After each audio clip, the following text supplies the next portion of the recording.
Summer holidays வந்தாச்சு, நம்ம GT Holidays வந்தாச்சு.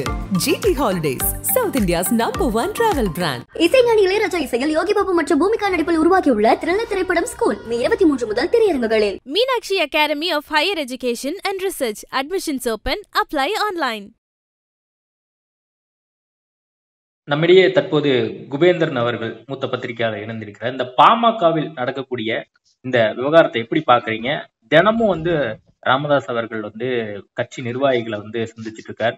ஒவ்வொரு அமைப்பு ரீதியாக நாங்க வலுப்படுத்த போறோம் அப்படின்னு சொல்லி இன்னைக்கு ஜி.கே. மணியை சொல்றாரு. இதை எப்படி பாக்குறீங்க? பாட்டாளி மக்கள் கட்சி இப்போது எந்த நிலைமையில் இருக்குன்னு எல்லாருக்கும் தெரியும்.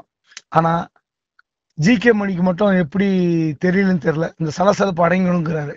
எப்படி அடங்கும்? அதாவது அப்பாக்கும் மகனுக்கும் இடையே நடக்கிற இந்த யுத்தம், தான் நியமிக்கிற தன்னுடைய பேரனுக்கு ஒரு பதவி தர மறுக்கிற மகன் டாக்டர் அன்புமணி ராமதாஸ், அவர் இறங்கி வந்தா மட்டும்தான் இந்த பிரச்சனை முடியும், இல்லைன்னா முடியாது. அப்போ ஓரளவுக்காவது அன்புமணி ராமதாஸ் இறங்கி வரணும். இதுவரை அப்படி ஒரு நிகழ்ச்சிக்கு அப்படி ஒரு சமாதானத்துக்கு ஒரு இறங்கி வருவாரான்னு பார்த்தா இறங்கி வர மாதிரியே தெரியல. ஆனா அவருக்கு போட்டியா விடாப்பிடியாக கூட்டம் கூட்டுறாரு. நான் இளமையா இருக்கிறேன்னு நீச்சல் குள வீடியோ எல்லாம் போட்டுட்டு இருக்காரு. அதாவது இந்த ஜிம்ல போய் எக்ஸசைஸ் செய்யறது, நான் இளமையா இருக்கிறேன்னு காட்டுறது யாருக்கு காட்டணும்? கட்சிக்காரங்களுக்கா? உங்க சொந்த மகனுக்கு காட்டுறாரு. நான் உங்க கூட போட்டி போடுவேன், ஊர் ஊரா போவேன், மீட்டிங் போடுவேன்னு. இதெல்லாம் நடக்குமானே தெரியல. உங்களை மேடைக்கு கொண்டு வருவதற்கே கைத்தாங்களாக ஒரு நபர் பிடித்து கொண்டு வருகிறார்.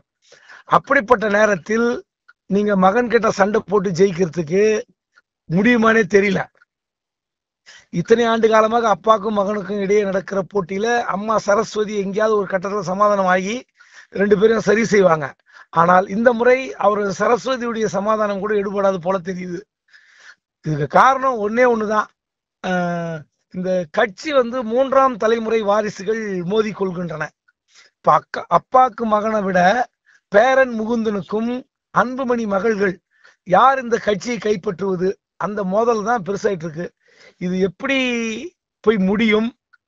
அல்லது அன்புமணி இறங்கி இந்த 2026 சட்டமன்ற தேர்தல்ல நம்ம ஒத்துமையா இருந்தாதான் நம்ம கிடைக்கிற சீட்டு கிடைக்கும், பல்வேறு விஷயங்கள் பொருளாதார விஷயங்கள்லாம் சரி பண்ண முடியும்னா அதுக்கு அன்புமணி தான் இறங்கி வரணும். அன்புமணி இறங்கி வந்தா மட்டும்தான் இந்த பிரச்சனை தீர்வு காண முடியும், இல்லைன்னா கஷ்டம். உங்களை பொறுத்த வரைக்கும் இது கூட்டணி தொடர்பான கருத்து வேறுபாடு அல்லது மற்ற விஷயங்கள்ல கருத்து வேறுபாடு காரணமா எதுவும் நடக்கல. கட்சிக்குள்ள அடுத்த தலைமுறைய, அடுத்த ஒரு கட்சியை யார் வழி நடத்துறது அப்படிங்கறதுல ஏற்பட்ட பிரச்சனையா தான் இதை பாக்குறீங்க? ஆமா, இப்ப அவர் பேரனை கொண்டு வந்தா என்ன ஆகும்? நாளைக்கு இன்னொரு புதிய அதிகார மையம் வரும். அந்த அதிகார மையம் அன்புமணிக்கு எதிராக இருக்கலாம். அல்லது இந்த சீட்டை விட்டு கொடுங்கன்னு முகுந்தன் பரசுராமன் சொன்னா அவர் கேட்க வேண்டிய கட்டாயத்துல வரலாம். அது அன்புமணி விட்டு தருவாரா? முடியாது. ஏற்கனவே கடலூர் மாவட்ட சீட்டை முகுந்தன் பரசுராமனுக்கு கேட்டுதான் கொடுக்க முடியாம போச்சு. ஆனால் தன்னுடைய மனைவி சௌமியா அன்புமணி தர்மபுரியில் நிறுத்தும் போது கடுமையாக எதிர்த்தவர் ராமதாஸ்.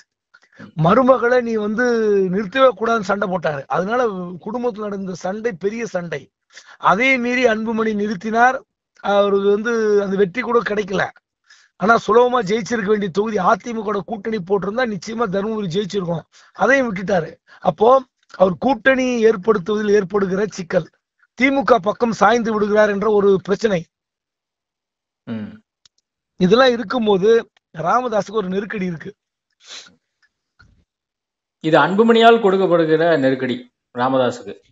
முழுக்க அன்புமணியால் கொடுக்கிற நெருக்கடி. முகுந்தன் பரசுராமனை அவர் ஏற்கல. தன்னுடைய சொந்த அக்கா மகன் தான் முகுந்தன் பரசுராமன். அவர் இளைஞரணி தலைவராக கொண்டு வருவதில் அவருக்கு சுத்தமா விருப்பம் இல்லை.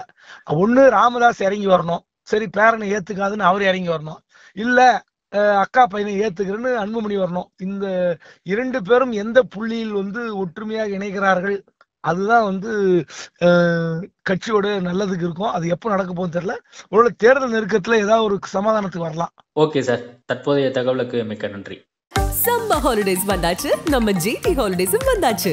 GT holidays, south India's #1 travel brand. இசைஞானி இளையராஜா இசையில் யோகி பாபு மற்றும் பூமிகா நடிப்பில் உருவாக்கியுள்ள த்ரில்லர் திரைப்படம் ஸ்கூல் மே 23 முதல் திரையரங்குகளில். Meenakshi Academy of Higher Education and Research. Admissions open. Apply online.